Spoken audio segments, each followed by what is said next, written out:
अस्सलाम वालेकुम। कैसे हैं आप? खैर खैरियत से हैं? आज एक छोटी सी वीडियो बनानी है एक बड़े मज़े की टॉपिक की कि अक्सर मुझे कमेंट्स में सवाल आते हैं कि हमने 223 जो कि पाकिस्तान में एक बड़ा पॉपुलर कैलिबर है और काफ़ी अरसे से, और जब से इम्पोर्ट खुली है तो बहुत ज़्यादा, कि हमने 223 ख़रीदनी है तो हम AR-15 टाइप कोई लें, CQA या कोई भी जो बाहर की आई बनवाएं, और या हम AK प्लेटफॉर्म बेस्ड सैगा या वेपर लें। और बड़ा डायरेक्ट सवाल किए जाते हैं और सवाल ये होता है कि जी कौन सी अच्छी है। अभी मेरे ख्याल में इसका जवाब देना बड़ा मुश्किल है उस तरीके से कि कौन सी अच्छी है, लेकिन अगर ज़रूरी चीज़ ये बात है कि अगर उसकी इसकी अफादियत या फ़ीचर्स उनके बता दिए जाएँ तो मेरे ख्याल में जिसने ख़रीदनी है उसको आसानी हो जाएगी कि किस तरह की राइफ़ल उन्होंने लेना चाहते हैं, ख़रीदना चाहते हैं। तो अगर हम बात करें AR-15 की तो वो मॉड्यूलर अप्रोच है।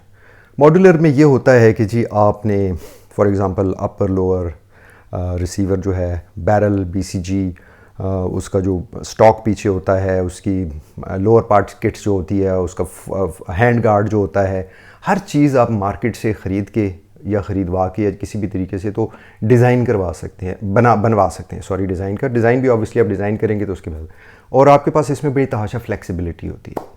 तो फ्लेक्सिबिलिटी का मतलब क्या हुआ मॉड्यूलर अप्रोच की कि ये अगर आपके पास लाइसेंस है, अगर आपके पास वो एक्सपर्टीज़ है और आपके पास वो पार्ट्स हैं तो वो बन सकती है यहाँ पे। जिस तरह पेशावर में बहुत सारी कंपनीज बना रही हैं या असेंबल कर रही हैं, हम उसको कहेंगे।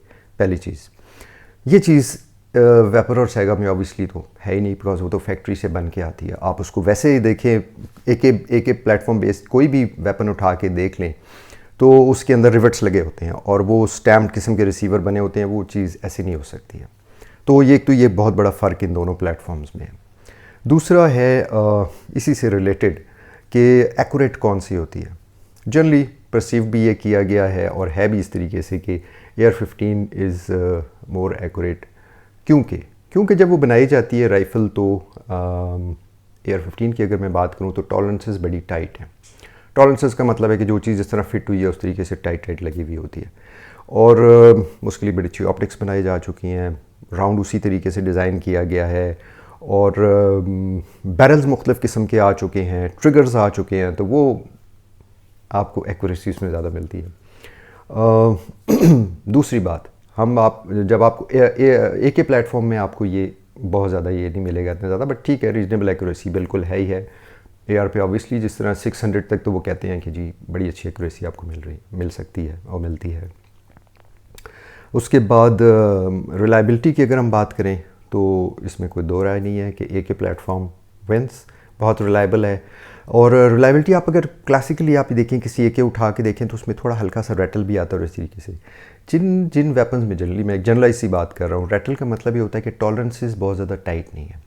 अभी AK की जो चीज़ें जिस तरह के प्लेटफॉर्म की बनी थी तो वो बनाई किस लिए गई थी कि वो बैटल में काम करें, रिलायबल एज हेल्प। मतलब मट्टी एक थोड़ी हो गई है, पानी हो गई, अब बारिश है, फलाना डमकाना है, चला दो, चल पड़ेगी। जब हम एयर की बात करते हैं तो वो उसमें थोड़े से इतना ज़्यादा आपके पास फ्लेक्सिबिलिटी नहीं है, सॉरी रिलायबिलिटी इतनी ज़्यादा नहीं है।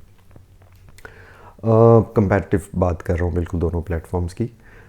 उसके बाद अगर हम बात करें उनकी रिपेरेबल, तो फिर अगेन AR-15 जो है वो ज़्यादा रिपेरेबल है। रिपेरेबल इसलिए है कि उसके पार्ट्स आपने इकट्ठे करने हैं, और एक चीज़ ख़राब होगी, BCG ख़राब हो गया, आप मार्केट से ख़रीदें और ले जाएं, या ख़ुद ही कर लें, इस तरीके से जो भी तरीका होता है उसको करवा लें, या आप कोई और चीज़ उसमें डालना चाहते हैं, आपका ट्रिगर में कोई प्रॉब्लम आ गया, किसी चीज़ में कोई प्रॉब्लम आ गया तो आप उसे कर सकते हैं। AK में ये बहुत ही ज़्यादा लिमिटेड होता है। रिपेयर होना हुआ तो फिर आप जाएगी उधर ही जहाँ पे किसी रिपेयर शॉप, अच्छे मिस्त्री के पास रिपेयर होने के लिए। उसके बाद अगर आप बात करें एक्सेसराइज करने की तो AR-15 इज़ द विनर, इसमें कोई शक नहीं है। मिसाल के तौर पे आपने छोटा बैरल लगाना है, आपने बड़ा बैरल लगाना है, आपने 100 कॉम का कोई स्पेशल बैरल लगाना है, आपने ट्रिगर टिमनी का कोई 3 पाउंड पोल वाला लगाना है, आपने ट्रिगर कोई एडजस्टेबल ट्रिगर लगाना है बहुत ज़बरदस्त किस्म का, वो बिल्कुल हो सकता है। ऑप्टिक्स में बेताशा एक दुनिया पड़ी हुई है। आपने स्केलेटनाइज करना है, उसका वेट रिड्यूस करना है, आपने फ्री फ्लोट करना है बैरल, उसको कर लें आप।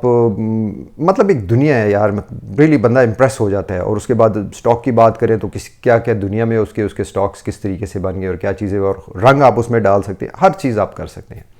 तो इसमें तो कोई शक नहीं कि एक्सेसराइज अगर आपने करना है तो स्ट्रेट अवे विन करती है AR-15।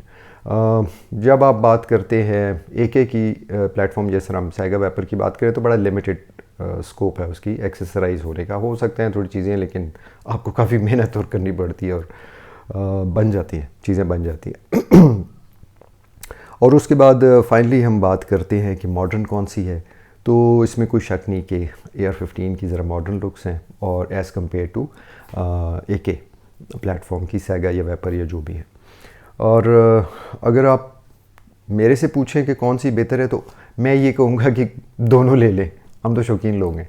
लेकिन ऑब्वियसली हर एक की अपनी वो सोच होती है और अपना एक तरीका होता है चीज़ को देख। तो मेरे ख्याल में ये इस वीडियो बनाने का मकसद सिर्फ ये था कि आप लोग ये डिसाइड कर पाएँ कि मैं कौन सी प्लेटफॉर्म पे जाऊँ और उसके क्या क्या फ़ीचर्स हैं और मुझे कैसे आसानी होगी।